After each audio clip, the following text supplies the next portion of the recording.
Hello everyone, I hope you can hear me. We are experimenting with doing a live show outside.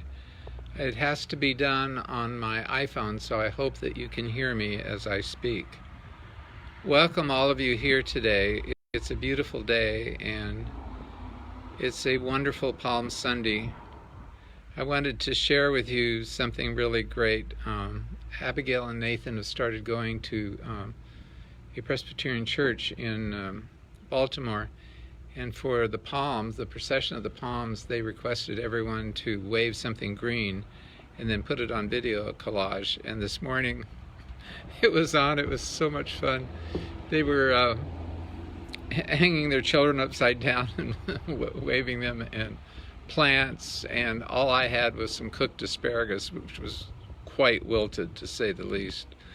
Anyway, it was really a lot of fun, and I look forward to having you all with me today. This week, we will be exploring the Easter season and Holy Week, and I'm hoping and looking forward to featuring some things across the street at the church, and hoping that our congregation can join us online, and it will be put on our website once we figure it out.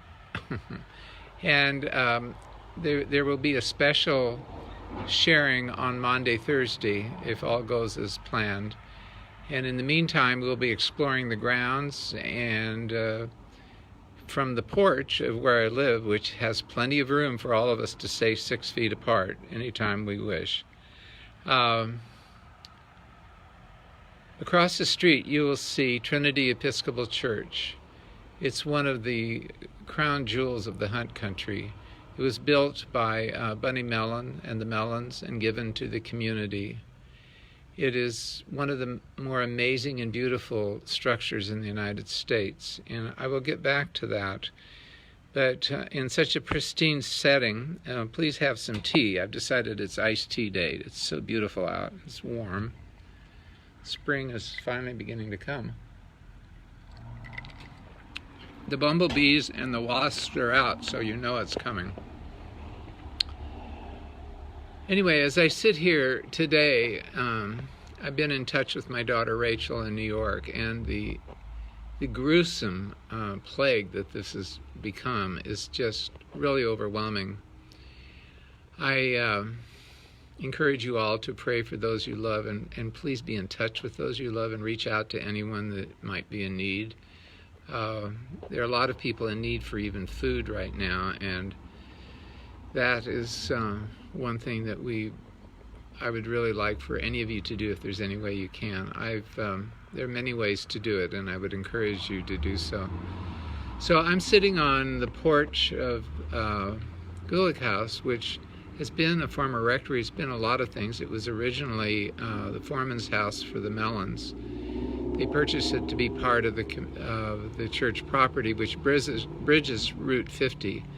There's an extended guest parking lot over here to the side. And as you notice, all the trees are beginning to bloom. It's just really wonderful.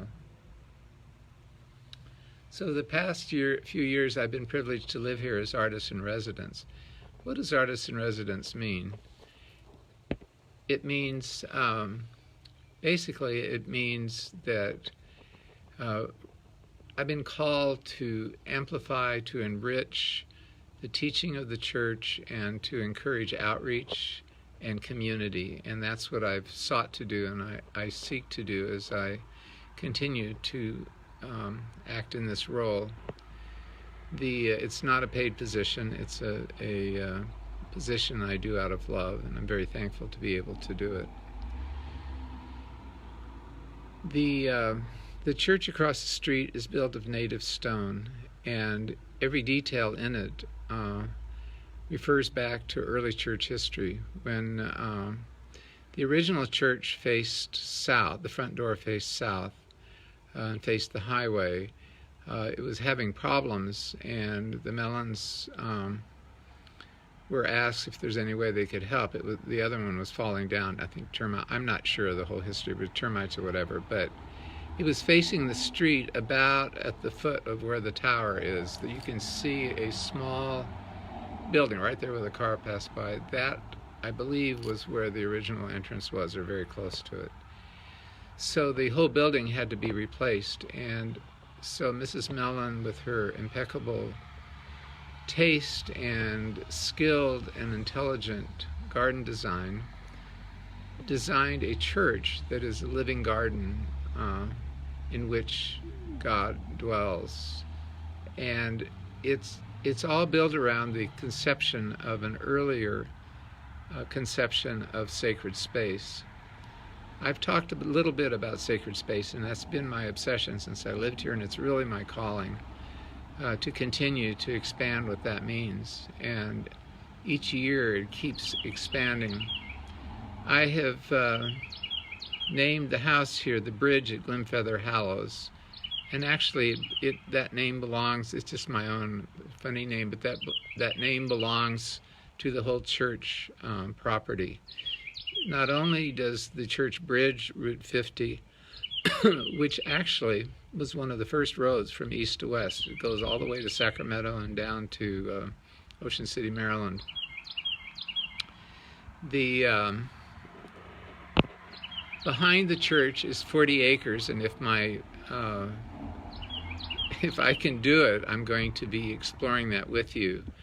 I'm hoping on Tuesday to have my friend Ed Nippers, who has shown his work here at Trinity, and I will be showing a retrospective of his biblical narrative work, especially on Holy Week and crucifixion and the resurrection, in New York City at Calvary St. George's Episcopal Church, which are two large old churches down by Stuyvesant Square that have merged, and there's a conference once a year called Mockingbird, and we will be exhibiting that work along with my partner in Mud Eye Creative, and we'll be creating a indoor garden environment, probably an indoor environment for his series called Interrogation Room, which explores the interrogation and beating of Jesus during Holy Week.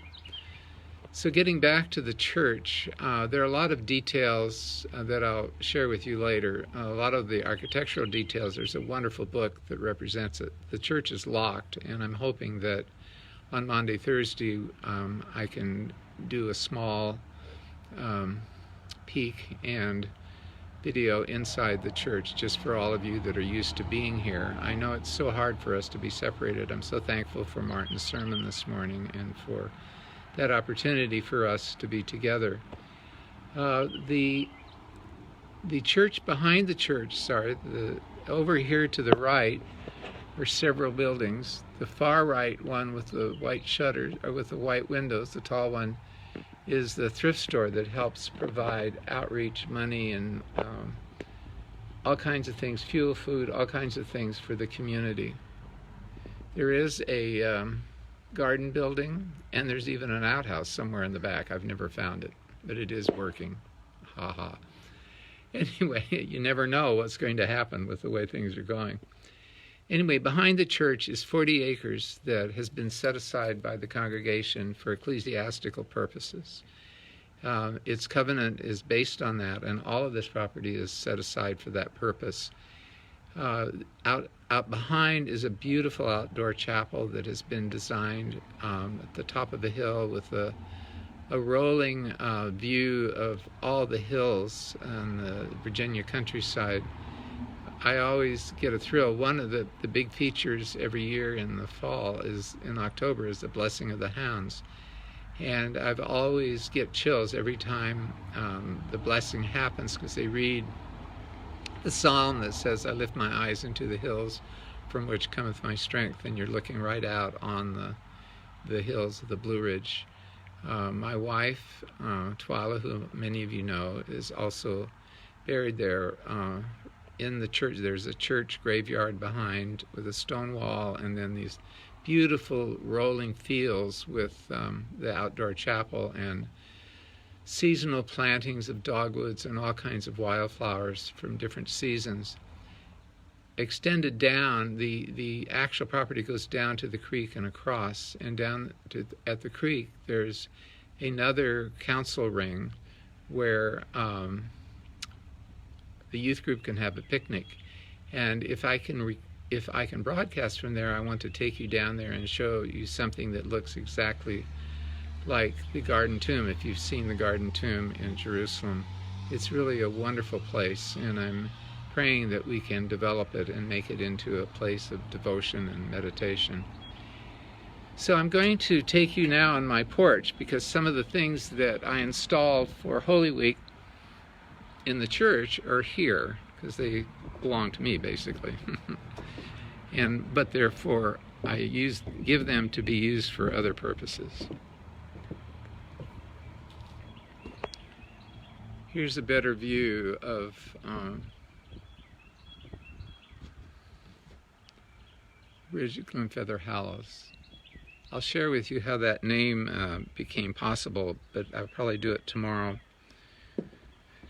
Going down the steps, obviously, and there are lots of bumblebees out. I can't believe it. Anyway, I'm going to show you, these are the artifacts, relics I'm going to show you today. It starts with a nativity stone casting. It's an early Christian, it's an early Christian stone cast. This is by the door of my front porch, so just welcome anytime. This is a sand casting from an early Christian carving of the Nativity. I just love its simplicity, and it was a gift to me from my wonderful wife, Twyla. Below is a stone lion, and I don't know if you've been listening to the Lion, Witch, and the Wardrobe readings, but there's the most wonderful passage of where the lion that the witch has turned into stone. Aslan breathes on the lion, and the stone begins to melt away. The marble melts away and first pours off pure gold, and then the pure gold turns into his beautiful hair. It's the most wonderful understanding of a transformation of a soul, and really the whole hope of the resurrection and ultimate resurrection of his presence in us and in our bodies at the end of time. Now, behind it is my favorite friend. It was something that's kind of gone with us through the marriage. It began when we lived in Georgetown, and this is the owl that's always been on our front porch. And my wife Twyla decided to name it Glenfeather. Glenfeather's a character which we'll talk about more, but Glenfeather is an owl in the silver chair. I'm going to read it one of these days when I finish with the others. And he was an owl that took Lucy to the council of owls that lived in the ruined tower. And so Lucy gets on his back, and he flies her to the ruined tower where the council of owls live and share their wisdom, and they pledge their allegiance to Caspian. I'll continue talking about that because that's how the name the Bridge at Glenfeather Hallows came. Next to it is a lantern. It's a very old English lantern, and then below, I used to have isinglass panels, but I can't find any to replace it. That's not a liturgical object. However, this is, and has the most amazing story. This is usually put in the south crossing of the church during Holy Week and the Easter Vigil on the stone pillar. This I found, of all things, one summer I was looking, or one early spring I was looking for something to use for an Easter Vigil, which I began to participate in a series of Anglican churches in D.C., young congregations, church plants, and they had one Easter festival on Easter Eve, Holy Saturday, and I displayed one of Ed Nipper's large resurrection paintings. There are 3 panels, 3 plywood, Luan plywood panels, 9 feet wide and 8, or whatever that was, 12 feet by 9 feet, I believe. Sorry. Anyway, you get me as I am. This is not slick. This cross I found on the top of a shelf in Tuesday morning of all the undevotional places. And it had been on sale and nobody bought it. And when I looked at it, I started thinking about it and thought, oh, well, that would be great, because they wanted a cross that could be high and lifted up to be put in front of the large huge panorama of Jesus' resurrection. So the lighting would go through it up to the resurrection, and the resurrection painting was undraped at a certain point in the service when according to the ancient Easter Vigil, I hope you can hear me, the motorcycles are enjoying themselves. It's when in the ancient church Easter Vigil there's the great knock. If you go to an Orthodox church, you'll experience it on Easter Eve. And the coffin, which is in the Orthodox church during the vigil from Good Friday, is removed, and the doors open and all the lights go on, and then everybody rings bells. So this cross was always used, and the resurrection painting was undraped as everybody rang their bell and the lights were turned back on after the night, the Easter night. So this cross is contemporary, and it's from China. I'm hoping that whoever made it is not suffering from the virus right now. This cross, I got it and didn't think much about it, except I knew it would work. And if you look at it, it has all kinds of really interesting embellishment, even down to the bottom. And if you look at it very closely, I begin to realize that I'm not sure what the bottom symbol is, but it's really cool. If one of you know what it is, I would love to know. Above it is a heart, but below it is like a star with almost a horseshoe around it. It's kind of interesting. It's like a horseshoe and a flower, and the star like a plant, and then there's wheat, and then there's a crossbeam. And if you look at the crossbeam, they're flowers, but they're also all four underneath here, underneath there, and out on the ends and above. If you look, they all form, through the vines, they all form hearts. Then they go up to a flower and some more hearts. And I realized the more I looked at this, it was after I had it here at Trinity, one of the first Easter vigils, one of the first Maundy Thursday vigils we did, I realized that this was most likely made by a Chinese believer because of the intentionality of the plain cross in the center. You know, of all the decorative crosses you find at Tuesday morning and everywhere else, and even sometimes at Hobby Lobby, nothing quite looked like this, and I cherish it. It's my most valuable possession, but I don't keep it for myself. I always share it with others for different occasions. It's been used for an outdoor wedding. It's been used here. It's been used for an outdoor conference of students down in Southern Virginia. It's gone everywhere, but there's no monetary value to speak of, but the spiritual value and the love that was expressed through whoever made this in China was a underground believer, because if you look around the cross, you see the see if you can, I don't know if you can see that, but it's harder to see. I'm going to see if I can point it. I just saw it, now I can't see it. Oh yeah, here it is. So if you go down here, and then around here, and then around here, it becomes the like the three tripart symbol of the Trinity. It's very, very, very interesting. If any of you have any comments on it, I would love for you to reflect upon it. I love hearing from you, and I'm hoping on Tuesday to be here with Ed Nippers and to maybe talk a little bit about spirituality and sacred space.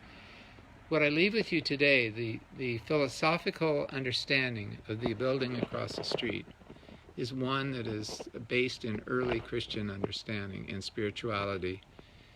The church, like the churches in the Compostela, which are a famous pilgrimage from France to Spain to St. James Basilica, all of them had churches one day walk away for people, the pilgrims, to rest. And I just happened to see this when I first started thinking about sacred space and living out here and trying to ask God what he wanted to show me. It's said that the early pilgrims understood the sacred space not to be the building, but the outside, the creation that they walked in each day. And if you've been listening to my discussion about Wordsworth and nature, he chose to read the book of nature more than other things, and felt that it was a place to learn a lot. So that's kind of what's behind this, and I'll keep going on it and hope that you all enjoy it, and love having you all here today so much, and look forward to seeing you again. Tonight at 7 we'll be reading some more of Lewis, about the boy, and tomorrow tomorrow I will give you some really fun Easter tips to do with your family while you're stuck in your house or in your yard. So until tomorrow, God bless, and thank you all for joining me.